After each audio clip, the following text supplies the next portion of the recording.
Hello, I'm Dr. Stephen Myers, and today I want to talk about Christian nationalism.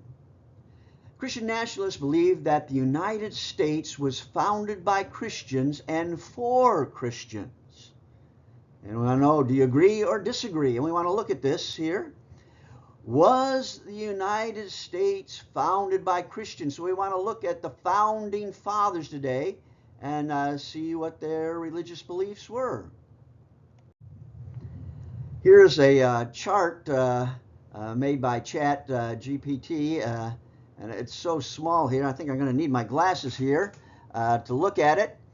And we have George Washington, the first president. He was an Anglican or Episcopalian. We have John Adams, second president, a Congregationalist who turned Unitarian. And then we have Thomas Jefferson, a theistic, we'd say a deist. And we have James Madison, an Anglican who went to Presbyterian seminary, Princeton, and then following the Enlightenment views, probably was a deist. Then we have Alexander Hamilton, an Anglican. I will explain a little bit about Anglican, the Church of England, Episcopals from the Church of England. We have Ben Franklin, a deist. We have John Jay, first Chief Justice, Anglican. Samuel Adams, Congregationalist. And Patrick Henry, Anglican. And we can go down the list, and there was one, Charles Carroll, a Roman Catholic. And we have some more deists, Congregationalists of our founding fathers here in this chart. Here we have it in a graph here. We have the Anglicans, Episcopalians, 47.1%. And then the Congregationalists are tied with the deist. And then you have the Catholic, percentage-wise. So there's a number of different varying views here with the Church of England point of view, almost 50%. So there is a number of varieties of different views that we have with the founding fathers. The Anglicans, Episcopalians all come from the Church of England, following their tradition. And it was started by Henry VIII. He was a staunch Roman Catholic.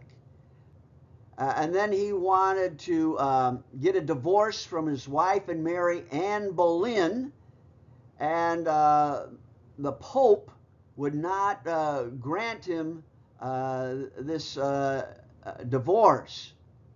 So Henry VIII split from Roman Catholicism and started the Church of England with the help of Thomas Cranmer, who became the Archbishop of Canterbury. And it's sort of halfway between Catholics and Protestant traditions. So they try to keep some things of Catholic and other traditions of Protestant. And this is the Anglicans, and in America they're called the Episcopalians. And so that was the predominant founding fathers. More were Anglican. Another one was Unitarianism. John Adams was Unitarianism. And Isaac Newton, probably the most famous belief in Unitarianism, that there was just one God, there's no Trinity, Jesus was not God, and all will be saved. That'd be universalism. And here's a picture of old church from 13th century, Unitarian Church of Transylvania. So it goes back a ways there. But some were Unitarian. Another key group was the deists, deism. And they saw God creating the world and then leaving it. He winds it up like a clock, and it has all the different laws of gravity and motion, and God left it. And there's no miracles. Thomas Jefferson, the most famous one here we have, he had his own Bible. What he did is he took a Bible and he cut out all the miracles that were in the Bible. And so he has his own Bible. You can see it, I think, at the Smithsonian. They have it. I did have a copy of it somewhere. Maybe I'll find it one of these days. But he just didn't believe in miracles. God just left, and it's up to us to make things happen. And another famous one, Ben Franklin, another founding fathers, who was a deist. And there's other one, some think James Madison leaned that way, Alexander Hamilton. And then we have the famous Thomas Paine, writing the famous book, The Age of Reason, a very influential book, and still people read it today. So we have the deists, very different from the Anglicans.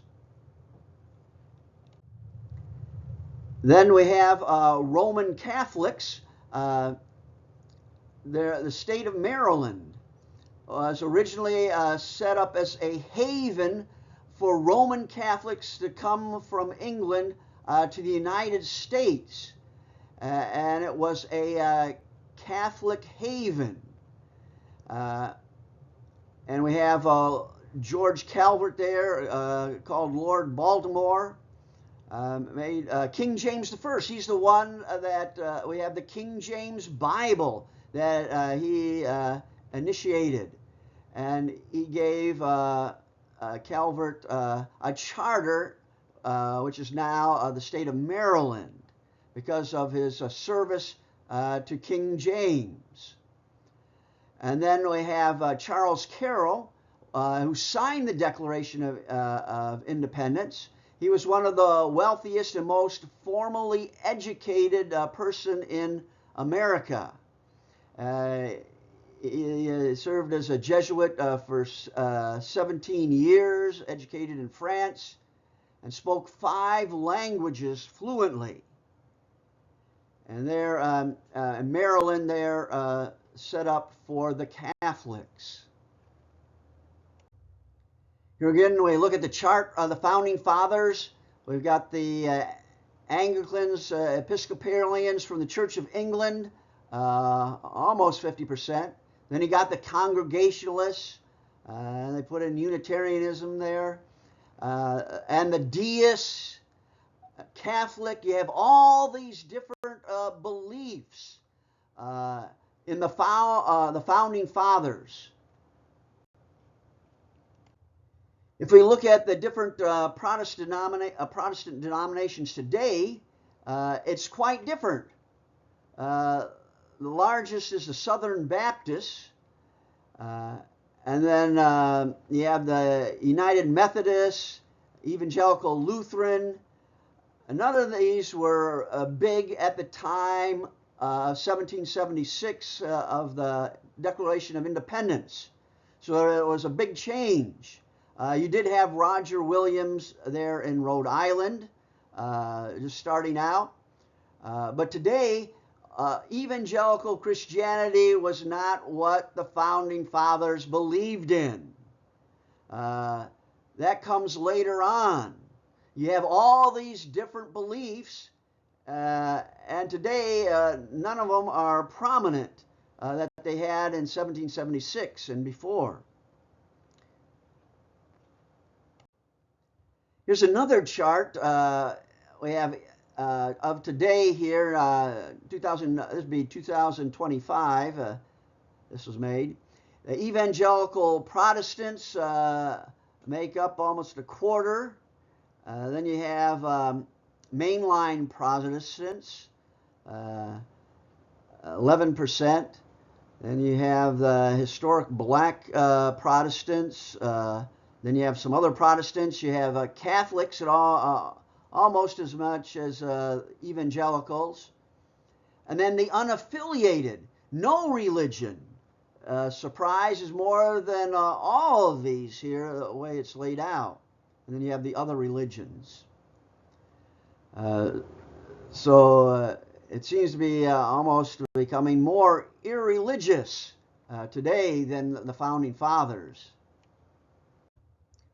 Here, if we add all the Protestants together, mainline, liberal Protestants, evangelicals, you get 41%, Catholics 21%, and then again the unaffiliated 29%, and then a small Jewish, Muslim, Buddhist, Hindu, and others there. Here we look at chronologically, if we can put this, from 1776.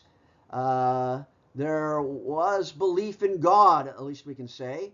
The deists, they believed in some God, and the others, a high percentage, but it keeps going down lower and lower till we get to today about 40%.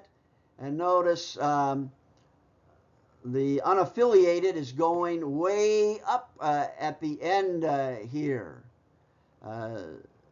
If things keep going the way it is, pretty soon there will be more people unaffiliated with religion than there are religious people. So what do you do with all these different beliefs that clash with each other? And that's what happened. In Massachusetts, you have the Puritans, and they would hang Quakers there in the Boston Commons because they were heretics.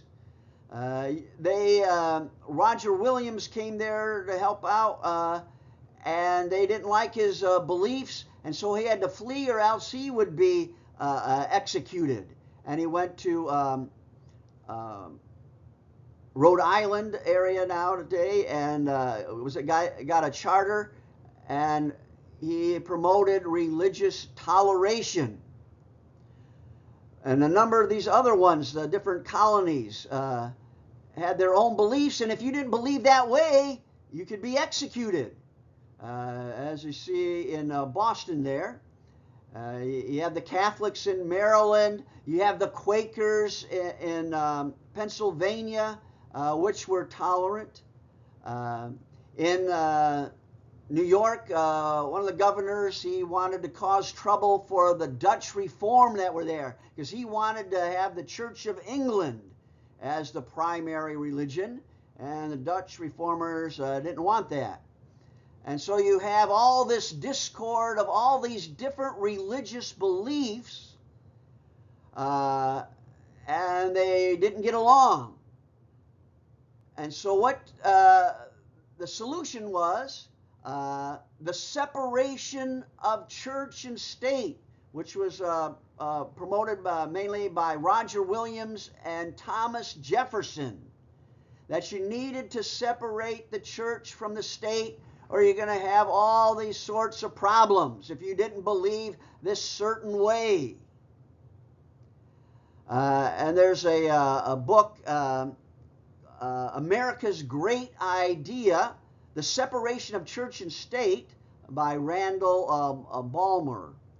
And he thought this was one of the key ideas that made a difference in America, was separating the church from the state. And if you read the Constitution, there's no mention of God in the Constitution. They wanted to keep that separate. Then in the Bill of Rights, you have religious freedom. religious toleration, and you have the freedom of speech.